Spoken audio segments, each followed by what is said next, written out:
You ask Tiger to solve. This deals with linear equations with one unknown. The final result is h=2. Let's solve it step by step. Simplify the expression. Expand the parentheses. Simplify the arithmetic. Group all constants on the right side of the equation. Subtract 12 from both sides.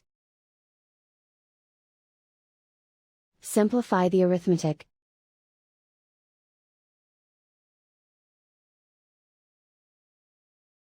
Isolate the h. Divide both sides by 4. Simplify the fraction. Find the greatest common factor of the numerator and denominator.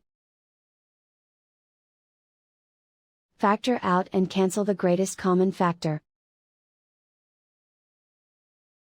And so the final result is h=2.